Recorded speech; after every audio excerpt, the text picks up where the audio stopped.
राधे राधे, जय श्री कृष्णा। जय हो माता लक्ष्मी की जय।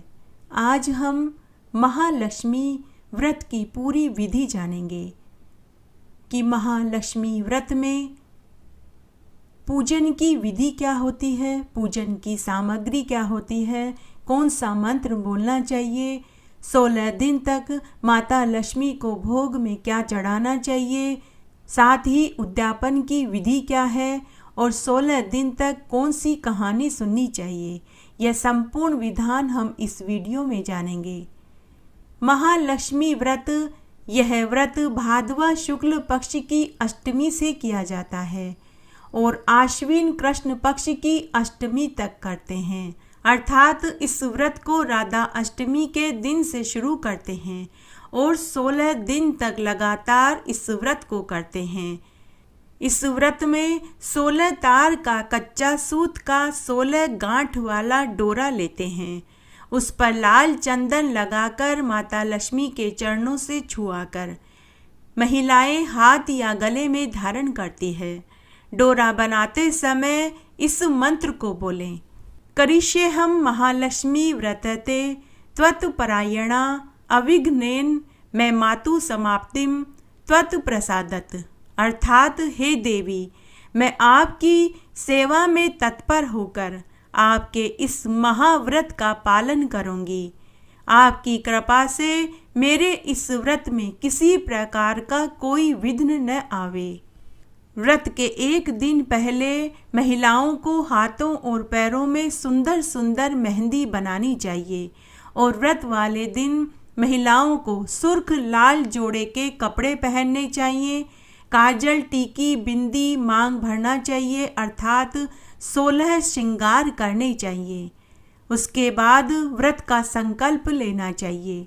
माता लक्ष्मी की मिट्टी की मूर्ति होवे या फिर पीतल या सोने की मूर्ति या फिर तस्वीर भी हो सकती है। उसे पाटे पर पंचामृत से स्नान करा के विराजमान करावें। लक्ष्मी जी को भी लाल वस्त्र उड़ावें, लाल फूलों की माला पहनावें, काजल, बिंदी, चूड़ी, पायजेब, लौंग, गले का हार पहनावें। रोज नए नए व्यंजन बना कर के माता लक्ष्मी को भोग लगावें, आरती करें, कहानी सुने।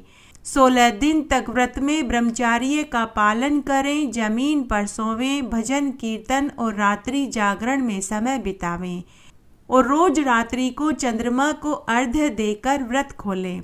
रोज इसी तरह माता लक्ष्मी का श्रृंगार करें, भोग बना कर के भोग लगावें। भोग लगाते समय यह बोलें, शिरोदार्णव संभूता लक्ष्मीश्चंद्र सहोदरा व्रते नानेन संतुष्टा भव भर्तो वपु वल्लभा। अर्थात क्षीर सागर में प्रकट हुई हे माँ लक्ष्मी, चंद्रमा की बहन श्री विष्णु वल्लभा महालक्ष्मी, आप मेरे इस व्रत से संतुष्ट हो जावें। 16 दिन तक व्रत करने के बाद 16वें दिन व्रत का उद्यापन करना चाहिए। उद्यापन करने से पहले माता लक्ष्मी की मूर्ति को पंचामृत से स्नान करावें, सुंदर सुंदर वस्त्र पहनावें, माता लक्ष्मी का 16 श्रृंगार करें, मेहंदी, काजल, बिंदी, आभूषण पहनावें, 16 तरह के पकवानों का भोग लगावें, 16 ब्राह्मणियों को जोड़े से भोजन खिलावें और वस्त्र और दक्षिणा देवें। उससे पहले एक सूप में 16 सुपारी, 16 लौंग, 16 इलायची, 16 फूल माला, 16 दूब, 16 नारियल, 16 तरह की अलग अलग मिठाइयाँ दक्षिणा के रुपए के साथ रखें और उसे लाल कपड़े से ढक कर माता लक्ष्मी को अर्पित करें और यह मंत्र बोलें, शिरोदार्णव संभूता लक्ष्मीश्चंद्र सहोदरा व्रते नानेन संतुष्टा भव भर्तो वपु वल्लभा। अर्थात क्षीर सागर में प्रकट हुई हे माँ लक्ष्मी, चंद्रमा की बहन श्री विष्णु वल्लभा महालक्ष्मी, आप मेरे इस व्रत से संतुष्ट हो जावें। जो भी स्त्री और पुरुष ऐसा करते हैं उनके घर में अन्न धन के भंडार भर जाते हैं। उनकी 7 पीढ़ियों को दरिद्रता का मुंह नहीं देखना पड़ता। उनकी 7 पीढ़ियां इस लोक के सुख भोग कर मरने के बाद स्वर्ग के सुख को पाती हैं। 16वें दिन विसर्जन किया जाता है। विसर्जन के दिन माता लक्ष्मी की मूर्ति को कुएं, तालाब या बावड़ी में ले जाकर विसर्जित करते हैं। महिलाएं गीत गाती गाती माता लक्ष्मी की मूर्ति को सिर पर रख कर लेकर जाती हैं और विसर्जित करती है। आइए अब हम माता लक्ष्मी की 2 पौराणिक कथाएं सुनते हैं। पहली कथा इस प्रकार है। लक्ष्मीपुरा गांव में एक ब्राह्मण दंपति रहते थे। ब्राह्मण भगवान विष्णु का परम भक्त था। वह अपने 2 बच्चों के साथ रहता था। ब्राह्मण का नित्य का नियम था, वह रोज सुबह उठकर तालाब पर स्नान करता और पूजा पाठ किया करता था। भगवान विष्णु के नाम के मंत्रों का जाप करता था, घंटों बैठकर पूजा करता था। लेकिन उसकी पत्नी उसे घर पर पूजा पाठ करने नहीं देती थी। मंदिर में पूजा करने जाता था तो वहाँ विघ्न होता था, तो वह घने जंगल में एक पीपल के पेड़ के नीचे चबूतरे पर बैठकर भगवान विष्णु के नाम का जाप करता था। पूजा करते समय उसे कुछ भी ज्ञात नहीं रहता था। आंधी, तूफान, बरसात, तेज धूप, गर्मी, सर्दी का उसे एहसास तक नहीं होता था। इस तरह मगन होकर वह पूजा पाठ किया करता था। उस जंगल में अनेक जंगली पशु, पक्षी, जानवर रहते थे, लेकिन वह उनकी भी परवाह नहीं करता था। बाहरी मौसम का उसके शरीर पर कोई प्रभाव नहीं पड़ता। इस तरह कई बरस बीत गए। उस ब्राह्मण का दूसरा काम यह था कि वह अपने यजमानों के यहाँ पूजा पाठ, यज्ञ, हवन करने जाता था। बदले में उसके यजमान उसे अन्न, वस्त्र, रुपया देते, उसी से उसका गुजर बसर चलता। लेकिन वह अपनी पत्नी और 2 बच्चों को दोनों वक्त की रोटी का जुगाड़ बड़ी मुश्किल से कर पाता था, क्योंकि बच्चे अब बड़े हो चुके थे। घर में राशन पानी कम पड़ने लगा। तब एक दिन ब्राह्मण की पूजा पाठ से विष्णु भगवान का सिंहासन डोल पड़ा। तब इंद्र आदि सभी देवताओं के साथ ब्रह्मा जी और नारद मुनि विष्णु भगवान के पास गए और बोले कि हे प्रभु, मृत्युलोक में एक ब्राह्मण हर मौसम की मार को झेलता हुआ आपके नाम का जाप कर रहा है। आपको अब उसकी मन की मुराद पूरी करनी चाहिए। तब एक रात्रि को विष्णु भगवान ने उस ब्राह्मण को स्वप्न में आकर दर्शन दिया और वरदान मांगने को कहा। तब वह ब्राह्मण विष्णु भगवान से हाथ जोड़कर बोला कि हे पीतांबर धारी, हे शंख चक्र गदा पद्म धारी, आपके दर्शन पाकर मैं आज धन्य हो गया। हे प्रभु, आप मेरी पीड़ा से अवगत हैं। आप तो त्रिलोक के सभी लोगों के मन की बात को जानते हैं। हे नाथ, आप मेरी निर्धनता को दूर करने का कोई उपाय बताइए। तब भगवान विष्णु ब्राह्मण से स्वप्न में ही बोले कि हे वत्स, तुम्हारे गांव में विष्णु मंदिर के सामने एक गौशाला है। मेरी पत्नी देवी लक्ष्मी रोज तड़के 4 बजे गायों की सेवा करने आती है। वहाँ वह गायों की ठाण की सफाई करती है, उन्हें हरा हरा चारा खिलाती है, पानी पिलाती है, गोबर पोठे उठाती है और कंडे बनाती है। जब वह यह काम करके जाने लगे तब तुम उनके पांव पकड़ लेना, वही तुम्हारी गरीबी दूर करने का उपाय बताएगी। ऐसा कहकर भगवान विष्णु तथास्तु कहकर अंतर्ध्यान हो गए। ब्राह्मण उसी रात्रि को सुबह 3 बजे ही उठा। स्नान आदि करने के बाद गांव के विष्णु मंदिर के सामने चबूतरे पर कंबल ओढ़कर बैठ गया और माता लक्ष्मी के आने का इंतजार करने लगा। थोड़ी देर बाद ही माता लक्ष्मी उस गौशाला में आई और गायों की सेवा पानी करने लगी। उनके ठाण की सफाई करी, झाड़ू लगाई, गोबर पोठे उठाए, फिर गायों को हरा हरा चारा खिलाया, पानी पिलाया। सारा काम करके जैसे ही माता लक्ष्मी जाने लगी कि तभी ब्राह्मण ने माता लक्ष्मी के चरण पकड़ लिए। यह देखकर माता लक्ष्मी बोली कि अरे वत्स, तुमने मुझे कैसे पहचान लिया? आज तक मुझे किसी ने आते जाते तक नहीं देखा। तब माता लक्ष्मी ने अपने तपोबल से पता लगा लिया कि यह सब कुछ भगवान विष्णु ने किया है। तब माता लक्ष्मी ने ब्राह्मण से कहा कि हे वत्स, तुम बताओ तुम्हें क्या चाहिए। तब माता लक्ष्मी ने ब्राह्मण से कहा कि हे पुत्र, उठो और अपना सारा दुख मुझे बताओ। तब ब्राह्मण ने माता लक्ष्मी से अपनी दरिद्रता को दूर करने का उपाय पूछा और कहा कि हे माँ लक्ष्मी, आप मेरे घर चलकर रहिए।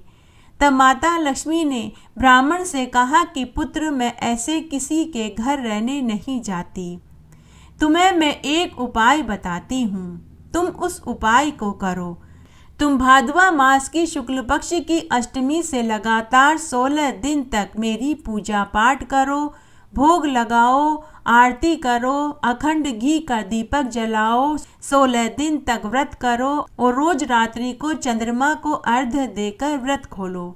16 दिन तक व्रत करने के बाद 16वें दिन व्रत का उद्यापन करना। उद्यापन करने के बाद 16वें दिन चंद्रमा को अर्घ्य जब तुम दोगे तब उत्तर दिशा की ओर मुख करके मुझे आवाज लगाना। मैं उसी समय तेरे घर आ जाऊंगी और मैं हमेशा तेरे घर पर रहूंगी। ऐसा कहकर माता लक्ष्मी ने ब्राह्मण को तथास्तु कहा और अंतर्ध्यान हो गई। जैसा माता लक्ष्मी ने कहा, ब्राह्मण दंपति ने वैसा ही किया। 16 दिन तक व्रत रखे और रात्रि में चंद्रमा को अर्घ्य देकर व्रत खोलने लगे। तब 16वें दिन रात्रि को जब ब्राह्मण दंपति चंद्रमा को अर्घ्य देकर खड़े हुए तो उत्तर दिशा की ओर मुख करके उन्होंने माता लक्ष्मी के नाम के जयकारे लगाने शुरू कर दिए कि तभी माता लक्ष्मी ब्राह्मण के घर आ गई। ब्राह्मण दंपति की तो खुशी का ठिकाना नहीं रहा। ब्राह्मण दंपति ने माता लक्ष्मी को भोजन कराया। अब माता लक्ष्मी ब्राह्मण के घर ही रहने लगी। देखते ही देखते ब्राह्मण दंपति मालामाल हो गया। वह गांव के अमीर लोगों की श्रेणी में गिना जाने लगा और वे इस जीवन का सुख भोग कर मरने पर स्वर्ग को गए। हे माँ लक्ष्मी, जैसे आप ब्राह्मण पर प्रसन्न हुई और ब्राह्मण की गरीबी को दूर किया, वैसे सबकी करना, कहानी कहने वाले की, सुनने वाले की और हुक्कारा भरने वाले की। घटती हो तो पूरी हो, पूरी हो तो परवान चढ़े, भूले बिसरे नाम तेरे भंडार में भरे। आइए अब हम महालक्ष्मी व्रत की दूसरी कथा को सुनते हैं। एक बार महर्षि श्री व्यास जी हस्तिनापुर में आए तो महाराज धृतराष्ट्र ने उनका आदर सत्कार किया और राजमहल में उच्च आसन पर बैठाया। तब माता गांधारी और माता कुंती भी वहां आई और उन्हें हाथ जोड़कर कहने लगी कि हे महामुनि, आप तो त्रिकालदर्शी हैं, अतः आप हमें कोई ऐसा सरल व्रत और पूजन बताइए जिससे हमारी राज्य लक्ष्मी, सुख, पुत्र पौत्र व परिवार सदा सुखी रहे।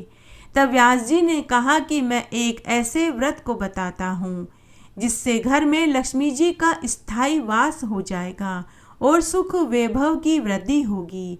यह महालक्ष्मी व्रत है जो प्रत्येक साल भादवा मास की शुक्ल पक्ष की अष्टमी से शुरू किया जाता है और आश्विन कृष्ण पक्ष की अष्टमी तक करते हैं। यह व्रत 16 दिन तक किया जाता है। तब गांधारी और कुंती ने कहा कि हे महामुनि, इस व्रत की क्या विधि है? आप हमें व्रत की पूरी विधि बताने की कृपा करें। तब व्यास जी बोले कि हे देवियों, यह व्रत भादवा मास के शुक्ल पक्ष की अष्टमी से शुरू करते हैं और आश्विन मास की कृष्ण पक्ष की अष्टमी तक करते हैं, अर्थात यह व्रत 16 दिन तक किया जाता है। इस दिन सुबह मन में व्रत का संकल्प करके किसी पवित्र जलाशय, नदी, कुएं, तालाब पर जाकर स्नान करते हैं, साफ वस्त्र धारण करते हैं, फिर ताजा दूब से महालक्ष्मी को जल छिड़ककर स्नान करावें, फिर 16 धागों का गंडा बना करके प्रतिदिन एक एक गांठ लगावें। इस प्रकार 16 दिन तक 16 गांठ का गंडा तैयार कर आश्विन कृष्ण अष्टमी को व्रत करें। मंडप बनाकर उसके नीचे मिट्टी के हाथी पर श्री महालक्ष्मी की प्रतिमा को स्थापित करके पुष्प मालाओं से महालक्ष्मी व हाथी का पूजन करें। अनेक प्रकार के व्यंजन बना करके नैवेद्य समर्पित करें। इस प्रकार श्रद्धा भक्ति भाव से महालक्ष्मी जी का व्रत और पूजन करने से आप लोगों की महालक्ष्मी सदा स्थायी बनी रहेगी। इस प्रकार व्रत का विधान बता करके व्यास जी वापस अपने आश्रम को चले गए। इधर समया अनुसार भाद्वा मास के शुक्ल पक्ष की अष्टमी से राजघराने व नगर की सभी महिलाओं ने श्री महालक्ष्मी व्रत को आरंभ कर दिया। बहुत सी स्त्रियां गांधारी के साथ इस व्रत में साथ देने लगी तथा कुछ स्त्रियां माता कुंती के साथ व्रत करने लगी। इस तरह गांधारी और कुंती में कुछ द्वेष भाव हो गया। ऐसा होते होते जब व्रत का 16वां दिन अर्थात आश्विन कृष्ण अष्टमी का दिन आया तो उस दिन प्रातः काल से ही नगर की स्त्रियों ने उत्सव मनाना शुरू कर दिया। सभी नर नारी राजमहल में गांधारी के पास जाकर के तरह तरह के महालक्ष्मी के मंडप और मिट्टी के हाथी बनाने लगे। गांधारी ने नगर की सभी प्रतिष्ठित स्त्रियों को बुलाने के लिए सेवक भेजे, परंतु माता कुंती को नहीं बुलाया गया। राजमहल में वाद्यों की ध्वनि गूंजने लगी। सारे हस्तिनापुर में खुशियां मनाई जा रही थी।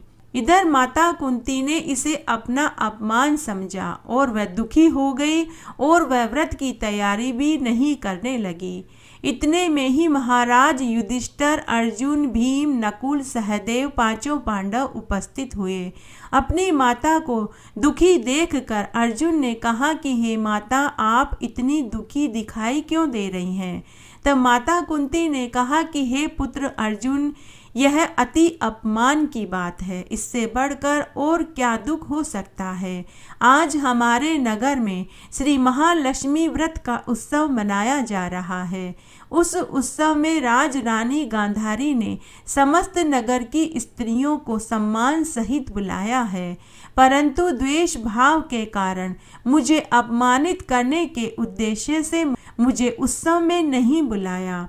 तो अर्जुन ने कहा कि हे माते, क्या यह पूजा सिर्फ दुर्योधन के महल में ही हो सकती है? क्या आप इसे हमारे महल में नहीं कर सकते?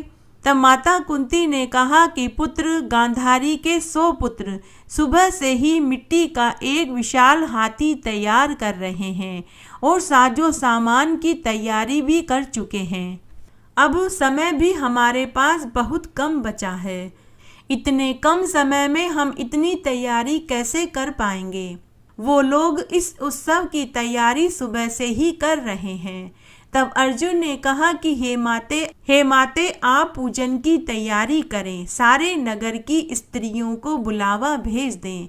मैं आपके पूजन के लिए इंद्रलोक से इंद्र के ऐरावत हाथी को बुलाकर आपके पूजन के लिए उपस्थित किए देता हूँ। आप अपनी तैयारी शुरू करें। यह सुनकर माता कुंती खुश हो गई। माता कुंती ने भी सारे नगर में पूजा का ढिंडोरा पिटवा दिया और पूजा की विशाल तैयारी करने लगी। तब अर्जुन ने इंद्रदेव को ऐरावत हाथी भेजने के लिए पत्र लिखा और एक दिव्य बाण से बांधकर उसे धनुष पर रखकर देवलोक की सभा में भेज दिया।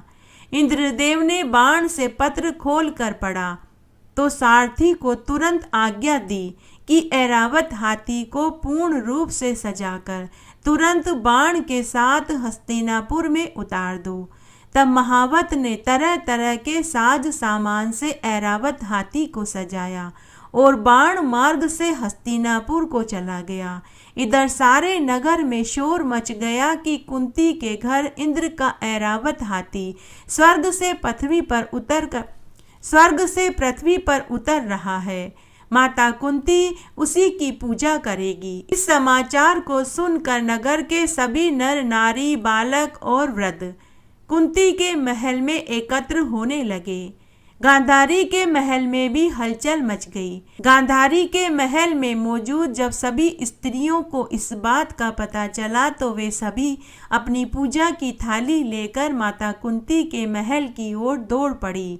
देखते ही देखते माता कुंती का भवन पूजन करने वाली नारियों, स्त्रियों, पुरुषों और बच्चों से ठसाठस भर गया। माता कुंती ने ऐरावत को खड़ा करने हेतु अनेक रंगों के चौक पुरवाकर नवीन रेशमी वस्त्र बिछा रखा था। हस्तिनापुरवासी स्वागत तैयारी में फूल, माला, अबीर, केसर हाथों में लेकर खड़े थे। इधर इंद्र की आज्ञा पाकर ऐरावत हाथी स्वर्ग से पृथ्वी पर उतरने लगा। ऐरावत के दर्शन होते ही सारे नर नारियों ने जयकारा लगाना शुरू कर दिया। सायकाल के समय ऐरावत हाथी माता कुंती के भवन के चौक में उतर गया। तब सभी नर नारियों ने पुष्प, माला, अबीर, केसर चढ़ाकर के उनका स्वागत किया। पुरोहित द्वारा ऐरावत पर महालक्ष्मी जी की मूर्ति स्थापित करके वेद मंत्रों के द्वारा पूजन किया गया। नगरवासियों ने भी लक्ष्मी पूजन का स्वागत करके ऐरावत हाथी की पूजा करी। अनेक प्रकार के पकवान लेकर ऐरावत हाथी को खिलाया गया। ऊपर से यमुना जल पिलाया गया। फिर तरह तरह के पुष्पों की ऐरावत पर बरसात की गई। पुरोहित द्वारा स्वस्ति वाचन करके नारियों द्वारा 16 गांठ लगाकर लक्ष्मी जी के सामने समर्पित किया गया। कुंती और कुंती के पुत्रों ने ब्राह्मणों हेतु तरह तरह के पकवान, मेवा, मिठाई की भोजन की व्यवस्था कर दी गई थी। फिर वस्त्र, द्रव्य, सुवर्ण, अन्न, आभूषण देकर सभी ने महालक्ष्मी पर पुष्पांजलि अर्पित करी। उसके बाद पुरोहित द्वारा महालक्ष्मी का विसर्जन किया गया। अंत में सभी ने ऐरावत को विदा कर इंद्रलोक की ओर भेज दिया। महाराज सूत जी ने कहा कि हे ऋषियों, इस प्रकार से जो स्त्री महालक्ष्मी का व्रत करती है उसका घर लक्ष्मी जी की कृपा से सदा अन्न, धन व मांगलिक वस्तुओं से परिपूर्ण हो जाता है। कथा सुनने के बाद महालक्ष्मी जी की आरती जरूर सुननी चाहिए। आइए अब हम महालक्ष्मी जी की आरती सुनते हैं। ओम जय लक्ष्मी माता, मैया जय लक्ष्मी माता, तुमको निस दिन सेवत हरि विष्णु ध्याता। ओम जय लक्ष्मी माता, उमा रमा ब्रह्माणी, तुम ही जग माता, मैया तुम ही जग माता। सूर्य चंद्रमा धावत नारद ऋषि गाता। ओम जय लक्ष्मी माता, दुर्गा रूप निरंजनी, सुख संपत्ति दाता, मैया सुख संपत्ति दाता। जो कोई तुमको ध्याता रिद्धि सिद्धि धन पाता। ओम जय लक्ष्मी माता, जिस घर वास तुम्हारा जय ही मैं गुण गाता, मैया जय ही मैं गुण गाता। सब संभव हो जाता, मन नहीं घबराता। ओम जय लक्ष्मी माता, तुम पाताल निवासनी, तुम ही शुभ दाता, मैया तुम ही शुभ दाता। कर्म प्रभाव प्रकाशिनी, भवनिधि की त्राता। ओम जय लक्ष्मी माता, तुम बिन यज्ञ न होते, वस्त्र न कोई पाता, मैया वस्त्र न कोई पाता।